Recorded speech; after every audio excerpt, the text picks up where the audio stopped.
Hi, welcome to the show. My name's Jesse Goldberg, and my guest today is Johnathan Pushkar, who's got so many things to talk about. I don't know if we're going to get into everything, but we'll try.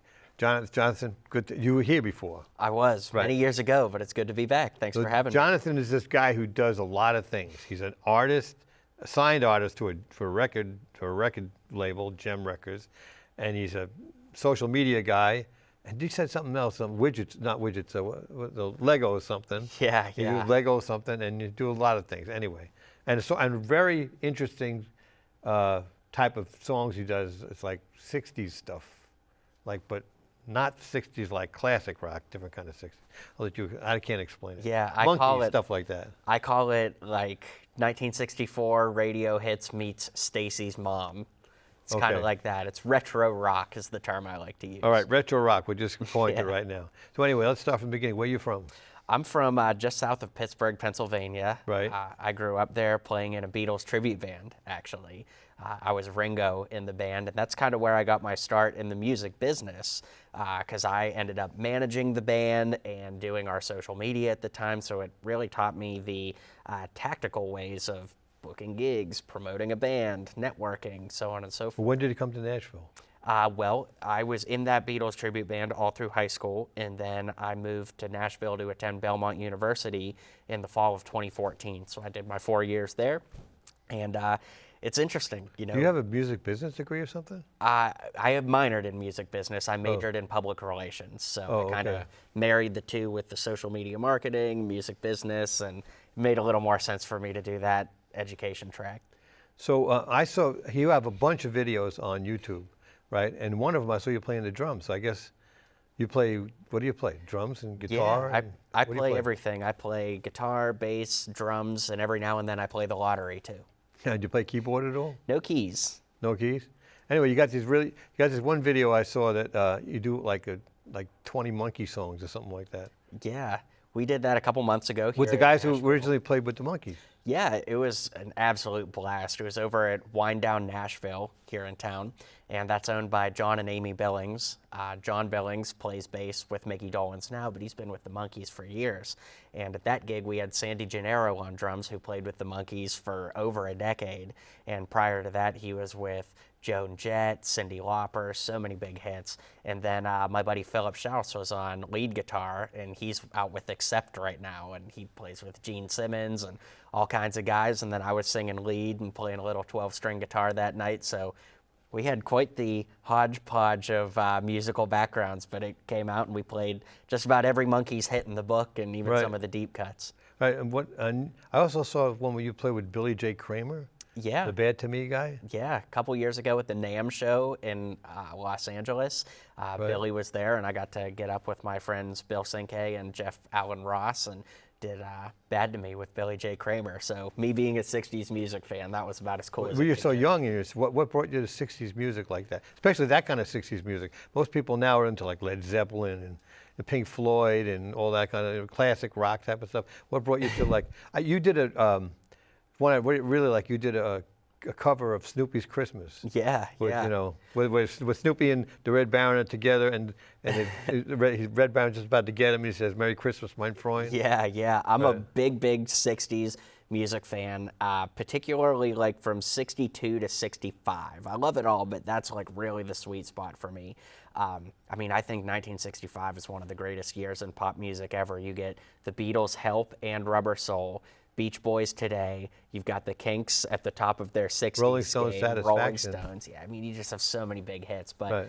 how I got into that is when my dad would drive me to school as a kid, he had the Beatles One album with all their greatest hits. And we just listened to that on the way to school every day, 5 days a week. And so I like to say the Beatles got injected in my veins at that point because I knew all the words as a kid. I knew all those big hits. Did you start playing early as a kid? No, not really. I didn't start playing until I was around 10 or 11, playing guitar.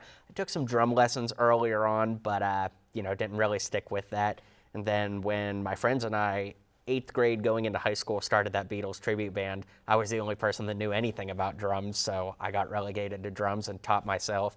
Then I started teaching myself instruments from there. So I'm mostly self-taught for them. Were you singing, playing the drums like? Yeah, and I sang a couple Paul songs too, because you only have about 13 Ringo songs to pick from, so I ended Right. up doing a couple Paul songs too. All right, so let me get back. You played with Mickey Dolenz on some recording or something? Or Yeah, backed yeah. him up on something. It's one of these things. I don't know which one it is. Yeah, it's this Mr. Rogers album right here. I'll Yeah, let you Mr. hold- Rogers' album, which we produced with Dennis Scott. Yeah, Dennis Scott was the producer on it. I was an associate producer, helped bringing it to life. And Mickey Dolenz of the Monkees has a track on there. What was the song? It's called Perfectly Beautiful Day. And Oh, these are Mr. Rogers songs. yeah, Mr. Rogers wrote hundreds of songs that he performed on the show, and Dennis kind of reimagined them to fit some super popular artists. Did he write that repertoires. neighborhood song, Beautiful Day in the Yeah, Neighborhood? he wrote that, and the Cowsills recorded that, and I got to hang with them in the studio when they recorded it. So on the Mickey Dolenz track, I got to play 12-string Rickenbacker guitar on it, so it turned out great. So what was Mickey Dolenz like? He was a blast. He is an absolute workhorse in the studio too, just down to get whatever's needed. And he actually hit a couple opera notes for us too in singing. They ended up not making the final version of the song, but I mean, his voice at full power can make the glass in the room shake. Well, It's you know that his incredible. name was something else when he was on a show called Circus Boy. That's where he started, yeah. But his name wasn't Mickey Dolenz. It was Mickey Braddock. Oh, wow. Mickey Braddock when he came. Well, I'm old, so I didn't remember the Circus Boy. But but then he used his real name, I think, is Dolenz, and then he used that for the Monkees. Love it. But and so look at all. And what is this record? Well, I know we're going out of order here, but this is interesting. This is a John Lennon. This is you're on the Gem Records. Tell me about Gem Records before we show that. Sure. So we'll do a little shuffling around here. This is my first album. It's called Straighten Up. And the first song on there is called The Girl Next Door. And before I put out that album, I reached out to some people I looked up to in the music industry and said, hey, I'm a young 20-something putting out my first serious attempt at music. What are a couple of things that you would recommend doing and some things you would shy away from? And I was grateful that a lot of people got back to me and kind of made a marketing plan based off of what they said they would do. And long story short, the first song on that album is called The Girl Next Door. It's written about the old Tobey Maguire Spider-Man movies. And I was able to get that to debut on the Rodney Bingenheimer show on Channel 21 Underground Garage Sirius XM. And Marty Scott, who runs Gem Records, was listening that night. He connected with me through a gentleman named Mark Platt the day after it played. And about 24 hours after that, the ink was dry on a record contract. So And for Gem Records, for Gem Records, yes, sir. So the old Gem Records from a long time ago. yeah, they were the import label from the 70s with Cheap Trick and The Who and all of Right. that great stuff. And now So they this kind is of on Gem specialize. Records. This thing. Yeah, all my music is on Gem Records. You They have a were really song on good. here called Isabella, Yeah. and I watched that video. It's pretty good. Oh, saw well, I it on appreciate YouTube. that. Thank you. Now, you have like the part with the billboard. Somehow you watch it. We're going to show that video, but it's the part where you're. I forgot the plot, but she's trying to forget you because you're going away somewhere or something like that. Yeah, the plot of the song is that, the character, Isabella, her boyfriend's moving to another area, and I'm Right. saying, hey, now that, you're on your own, Right. let's see And what happens. who's Isabella in this? Well, who plays that? Her name's Fallon Danita, so she lives here in Nashville. And She's an actress? Not particularly. She's actually in the animation side of the film industry, but she made, I don't know if that was her acting debut or not, but What's she doing animation? yeah, she works in animation. I mean, like a voiceover, or she actually No, like does? working on creating actually does animations animate- on the business side. Yeah. Really? Mm-hmm. Oh, on the business, not on the. She doesn't create. No, she's on the creative side and the business side. She's Oh, really? She's kind of like me. She's got her hands in a lot of fun projects. Oh wow. Well, let's show that video. Is Isabella?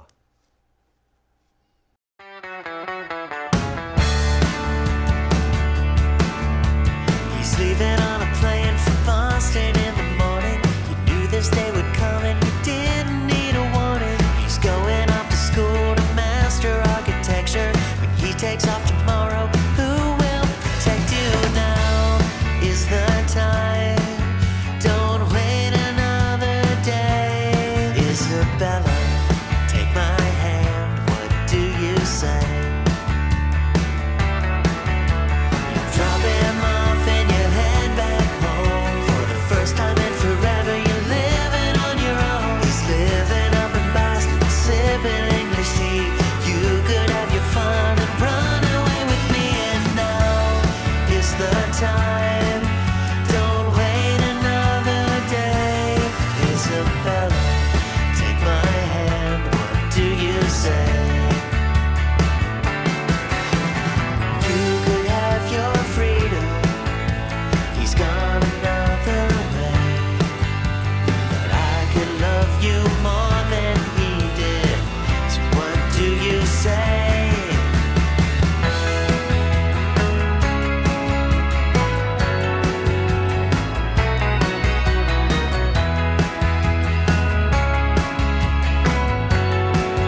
Yeah, that was a good video. You know, well, I saw you on YouTube. You have this thing on behind the scenes video. Yeah, that was a lot of fun. Behind the scenes video, and you talk about that she never went into the antique store or something like that. It was done Yeah, somehow. so Fallon, the actress, and I were never actually on a video set together.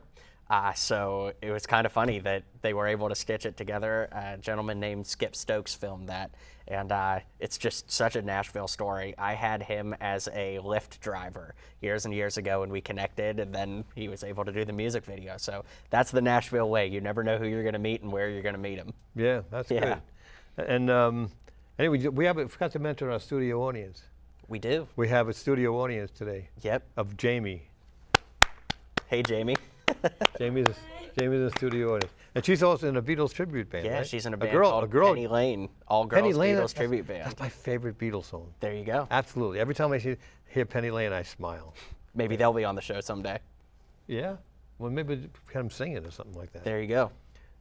Anyway, let's get back to you. What's this album here? This blue vinyl. Yeah, that's my, Look at this blue vinyl. Hoo-hoo. you know it, limited edition, baby. Blue vinyl.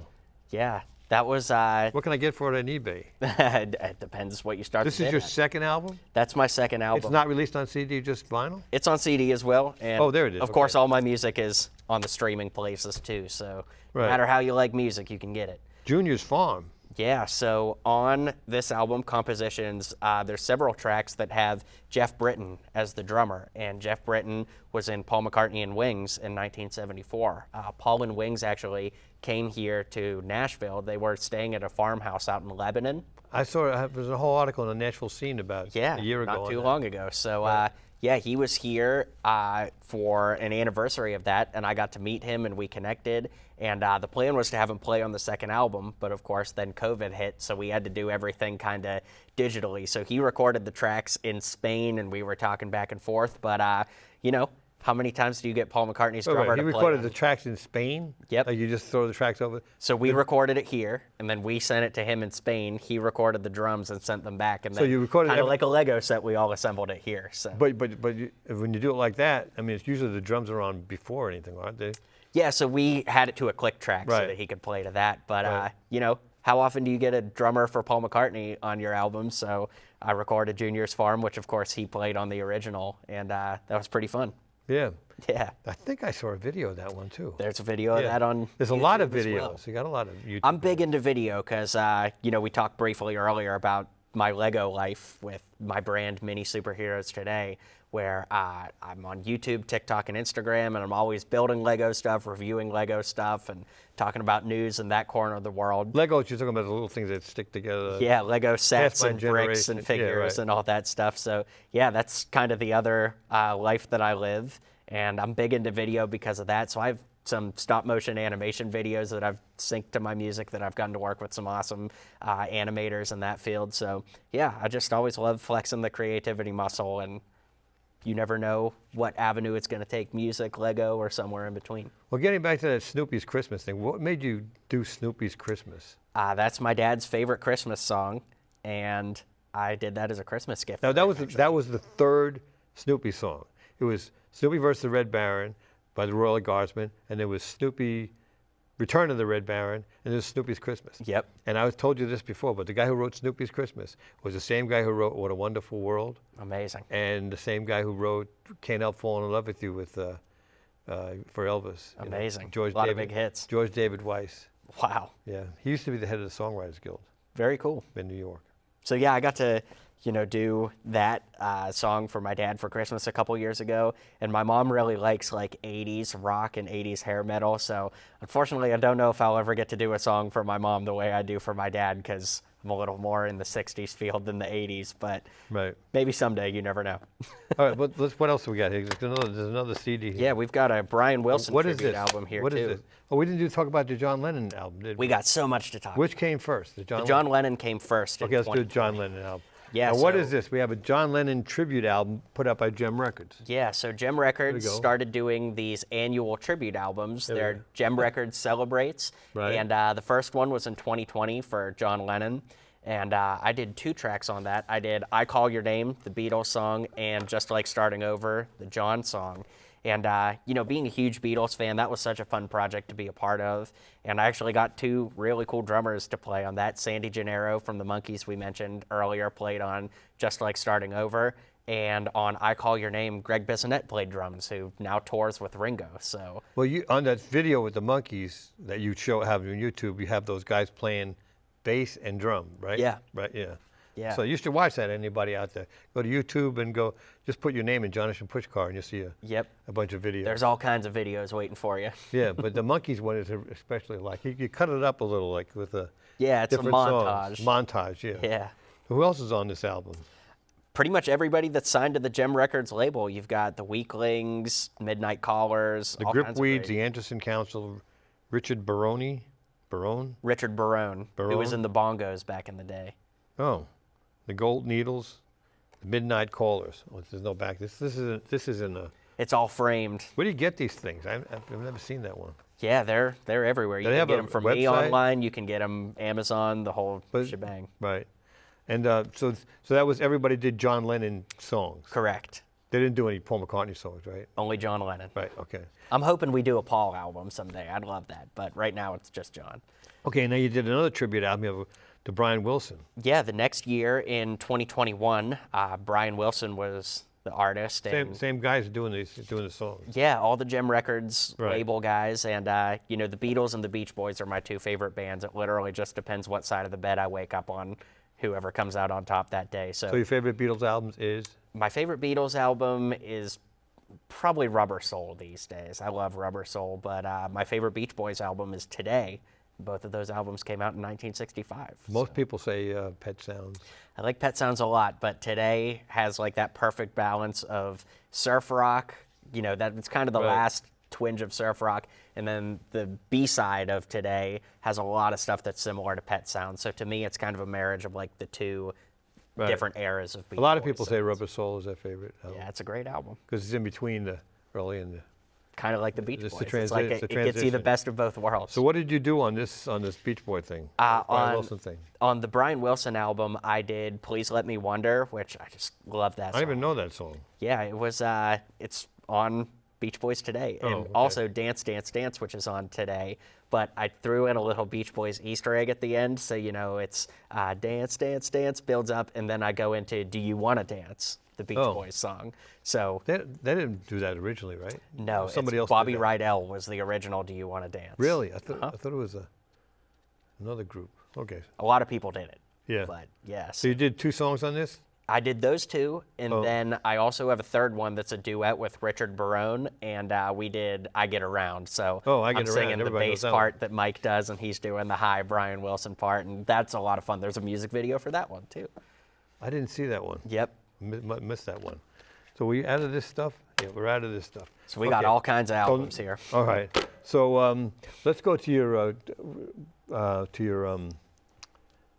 social media thing. Sure. You said you're also a consultant on social media or something. What do you do with that? Yeah, so out of all the music adventures and the Lego adventures, I've learned a lot about social media. So I put together a small team, and we create content, we manage content, do the whole thing for social media. So what For different artists? mostly... Say I came up to you, I'm a guy, I said, put me on social media somewhere. Yeah, exactly. What would you do? So I like to say it's more focused on the entertainment industry because we work with a lot of small businesses, record labels, things like that for, putting your product out there to Right. the world on social media. So I have a small team, and we create content, photo, video, that whole thing.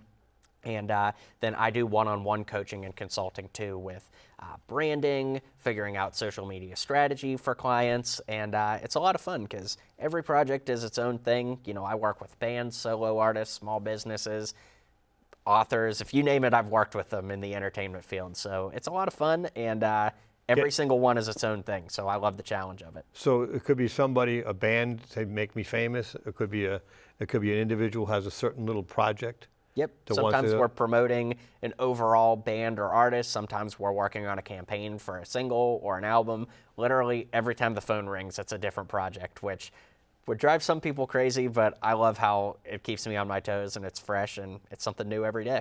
So you do the same strategy you do for yourself as you do for everybody else. I don't know if I would say that. I would say a lot of the things that I've learned in marketing myself and marketing projects I've been involved with and clients, you learn those things and then you create a strategy for each project. Because, if I have somebody that calls me that's a blues artist and somebody that calls me that's a country artist, you don't market those the same way. There's a lot of similarities, but each one requires its let's own say you got a thing. country artist call you on the phone, does a, this is very general, he does his country song and he wants to get it out there or something. What were some of the things that you would do?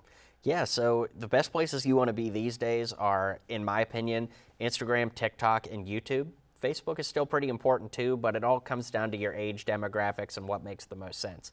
The reason I start with Instagram, TikTok, and YouTube is because of short form video content, which is kind of what you think of as a TikTok vertical style, tall, short, quippy video. There's so much opportunity, at least as we're having this conversation, to, as you might say, blow up with that and attract a bunch of new followers. And then where I step in is helping you come up with concept ideas for creating content that has potential to blow up. And then once that blows up, what do we do with that audience? How do we move them to Spotify? How do we get them to start coming to your shows? How do we get them to your website to buy merch? All of those things of turning followers into revenue, that's kind of where I step in with the consulting. So it can be anything from how to create content that has potential to blow up to, hey, we have a brand that's blowing up, what do we do with this? Anything in between there is where I specialize. So. Right, so what about this I thought they're trying to get rid of TikTok or something like that. Yeah, I mean, it's interesting times depending on when you're watching this interview. TikTok may or may not have been banned by now, so that's why you want to diversify. Is Instagram sort of the same thing as TikTok, sort of? They're not quite the same, but there's a lot of similarities. Which is the one that where you put something on there and it disappears after? That's Snapchat. Oh, that's Snapchat. Okay. Yeah. That can be important for some too, but yeah, that is a good point. Depending on when you're watching this, TikTok may have been banned by now, so we'll see. But that's the thing, is you want to be diversified and have your brand, whether you're a small business, music artist, whatever the case may be, in a lot of different places. Having an email list is important, so you always have a way to contact your most tried and true fans. Website's important, so there's lots of cogs in the wheel to keep the vehicle moving, and I love to build that out for people. There's ways to make money if you're not signed by a major record deal. Oh yeah, absolutely. Now, I'll be the first to say, Gem Records isn't Universal Records or anything. It's not at that level, but it's been great for me with my goals, with my career. But, there are people that want to go the big label route. There are people that want to go the indie artist route. The great thing about the internet is it's opened lots of doors to find pathways to success to make these things work. And Gem Records has been an awesome home for me. I love being with them. But, that's another thing that I consult with people on, is figuring out, how they want to find success in this crazy business that's changing every day. So I love it. It's very fulfilling for me to get to see people get from point A to point B. So getting back to the talking about streaming a second, I have stuff that's streaming, and I feel real excited when I go to CD Baby and my account goes up by 10 cents. That's a big jump. Yep. You know what I mean? So how is that? Do you have any idea what these things pay? Yeah, I mean, the rates, again, that's a thing. The rates are kind of standard, but they also have some flux and change. A big downloads pay much more than streaming. Downloads pay more than streaming, and selling physical media pays more than downloads. So, it just depends on your audience. I've been very grateful that the audience that kind of likes that retro 60s style music that I do tends to like physical media, like vinyl, for the collectible nature of it. So that's been very good to me. But yeah, streaming is its own world, and it's definitely an integral part of the music business, but it's probably not the best place to hope for a retirement fund to come from. I hear from people all the time that that the albums are going away, CDs are going away, DVDs are going away, books are going away, and then I go to McKay's and I say, it's not going away. People still want that stuff. Yeah, people still love being able to pick up an album, especially albums. Feel, and I like to write liner notes in and on my albums, and there's just something about being able to hold the collection of songs. If it resonates with you, and use it anytime you want. Yeah, exactly. You never have to worry about a tornado knocking the power out like we have here in Nashville every now and again, and well, I guess if you don't have power, you're not going to be doing much Right. listening, but you know what I mean, knocking the internet out or whatever. Just being able to have something tactile is, it's really cool. And as an artist, it's also very cool to be able to hold your own project, to think that, you know, you conceptualized all these things in your head, whether it's a CD, vinyl, cassette, even those are coming back to some extent. It's just cool to be able to hold the grand total sum of what you've put your heart and soul into. Yeah, I'm talking to somebody with 30,000 albums, so Yeah, there you go. I do have a lot of them. Anyway, so what's next for you? What's next is I'm getting ready to do album number 3. I'm in the demo phase right now, so recording those demos, gonna send them to my producer, Wyatt Funderburk, one of my best pals on the planet, and he works on my music, so you love when that happens. But yeah, we're gonna pick the songs out of that and see what comes of it. So it's definitely... I just happen to have a song right here for that. oh for that yeah, do project. you know? Yeah, it's right here. This is a good song. Anyway, I'll forget it. We have to get going. Yeah, sounds good. It's been fun. Anyway, my name is Jesse Goldberg. My guest has been Johnathan Pushkar, a man of many talents. We'll be back next week with another edition of the show. Thanks for having me.